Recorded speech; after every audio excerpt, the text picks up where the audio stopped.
Assalamualaikum warahmatullahi wabarakatuh. Perkenalkan, nama saya Nabila Zara Abdurrahman. Pada kesempatan kali ini, saya akan menjelaskan apa itu Procure to Pay dan penerapannya pada PT Jaya Karya Furniture. Secara umum, Procure to Pay dapat dipahami sebagai sebuah proses pembelian hingga proses pembayaran yang umum yang terjadi dalam sebuah kegiatan usaha. Maka pada transaksi ini biasanya melibatkan proses pembelian dan pembayaran dalam jumlah besar. Procure to Pay adalah proses pengadaan atau sistem pembelian serta pembayaran barang atau jasa dalam jumlah besar yang umum terjadi dalam suatu kegiatan usaha bisnis to bisnis. Namun, Procure to Pay juga biasa sering disebut dengan Purchase to Pay. Namun, dalam menangani seluruh proses Procure to Pay atau berbagai komponennya dapat menggunakan software. Keseluruhan proses ini akan melibatkan beberapa berkas dan formulir, mulai dari persetujuan pembelian, purchase order, laporan penerimaan barang atau jasa, serta invoice dari supplier. Siklus atau proses ini kemudian melibatkan setidaknya 7 tahapan yang berbeda, mulai dari proses identifikasi kebutuhan perusahaan hingga pada tahap terakhir pada account payable. Nah, berikut ini ada 7 tahapan Procure to Pay. Yang pertama ada penentuan kebutuhan, lalu memilih supplier yang tepat, mengajukan permohonan pembelian, penerbitan purchase order, penerimaan barang atau jasa dan pesanan, rekonsiliasi invoice, dan yang terakhir ada account payable. Nah, berikut ini adalah penerapan dari PT Jaya Karya Furniture. PT Jaya Karya Furniture itu merupakan perusahaan yang bergerak di bidang furniture. Perusahaan ini menyediakan beberapa furniture seperti meja, kursi, dan lemari. PT Jaya Karya Furniture telah melakukan riset mengenai kebutuhan pelanggan.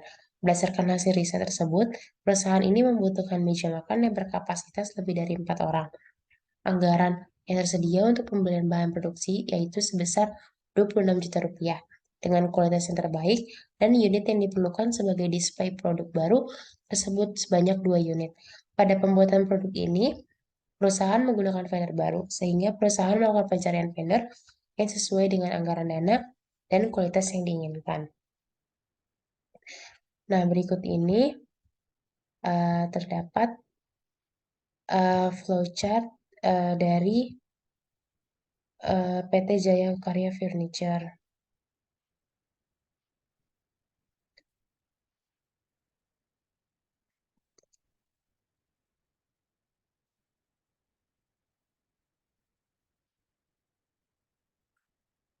Dapat kita lihat, yang pertama itu ada create new product. Kita mulai dari langkah pertama itu menentukan ide rancangan, lalu kita analisis kebutuhannya. Nah, lalu kita detailkan kembali kebutuhannya seperti ada jenis kayu, ukuran, dan kuantitas. Lalu kita tentukan berapa kebutuhan produk dan ukuran. Setelah itu kita detailkan kembali jenis dari kebutuhan produk dan ukurannya itu seperti ada jenis dari kayu jati, ukuran 3 kali 10 kali 400 dan dengan kuantitasnya sebanyak 2. Lalu setelah itu kita akan melakukan persetujuan dari manajer produksi. Apabila tidak setuju, maka akan dilakukan kembali analisis dari analisis kebutuhan. Apabila setuju, maka akan menyerahkan kebutuhan yang sudah ditentukan dan disetujui oleh manajer ke tim new supplier dan tim new purchase request. Nah, jika lanjutannya selanjutnya itu, jadi dari tahap new product itu akan berlanjut ke tahap create new supplier dan ke tahap purchase request. Pada tahap create new supplier, maka akan diterima laporan dari tim new product. Lalu akan dipilih beberapa vendor. Di sini terdapat 2 vendor pilihan, yaitu dari CV Firma Kayu dan CV Kayu Sejati.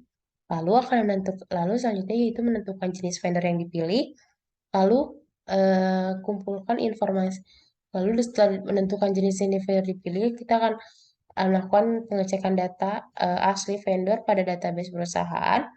dan lalu kumpulkan vendor dari di informasi media dan perusahaan-perusahaan dan rekomendasi vendor.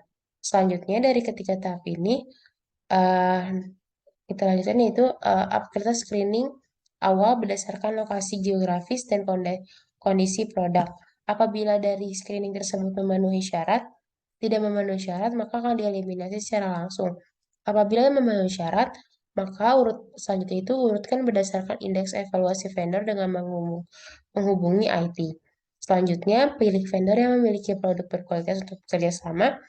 Lalu, setelah pemilihan vendor, maka selanjutnya adalah menghubungi tim RFQ. Nah, dari create new product ini, selain create new supplier, dari new product ini akan berlanjut kepada purchase request. Kalau dalam create new supplier itu kita menerima laporan kebutuhannya, nah, kalau di purchase request ini kita menerima daftar kebutuhannya. Pertama itu kita akan menerima daftar kebutuhan dari tim new product, selanjutnya membuat daftar penerimaan barang.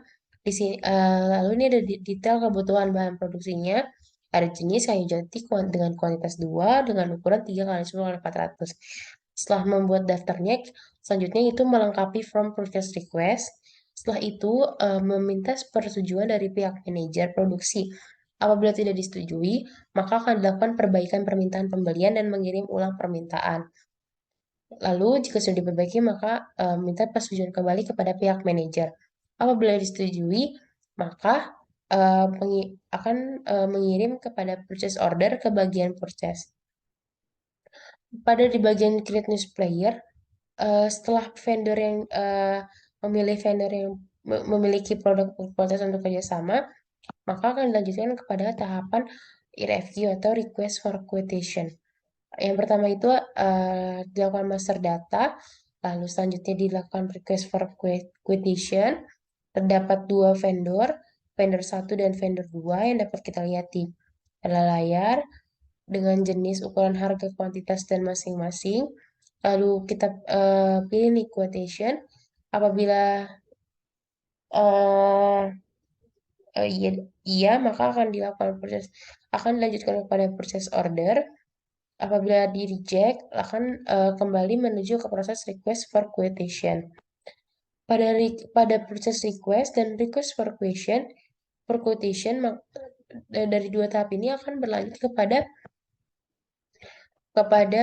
departemen purchase atau purchase order. Nah,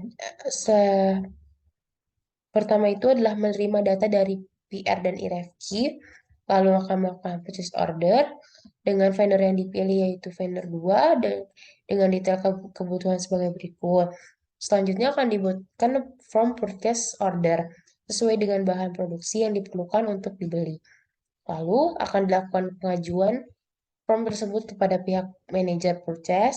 Lalu kita meminta persetujuan. Apabila tidak disetujui, maka akan dilakukan kembali pemeriksaan dan pembetulan kembali yang data yang telah diajukan.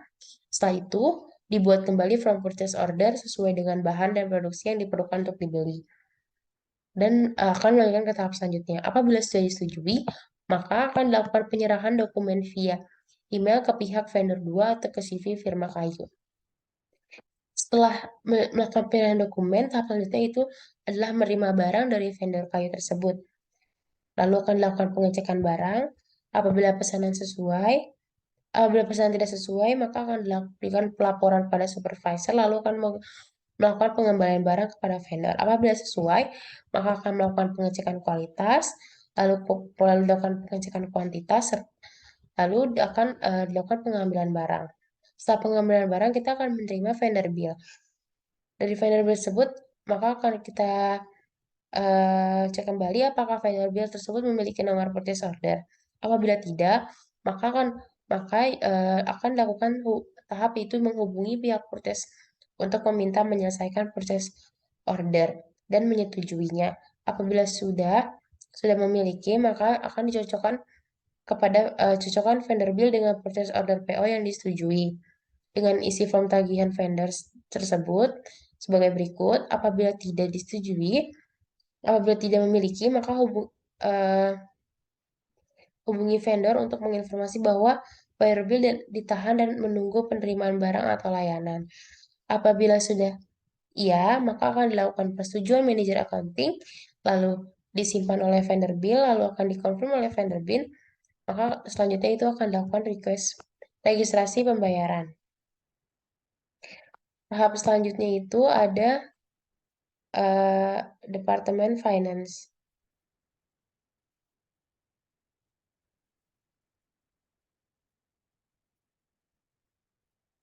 Nah, Departemen Finance ini, bentar. Departemen Finance ini yang tahap pertama yang dilakukan yaitu adalah memasukkan menu pembayaran.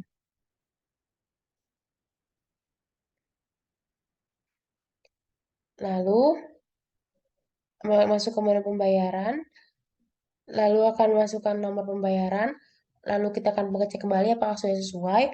Apabila belum sesuai, maka hubungi vendor. Apabila sudah sesuai, pilih jenis pembayaran, lalu akan dilakukan persetujuan oleh manajer keuangan, lalu lakukan pembayaran, dan proses selesai. Mungkin kurang lebih berikut penjelasan saya tentang procure to pay. Kurang lebihnya mohon maaf. Wassalamualaikum warahmatullahi wabarakatuh.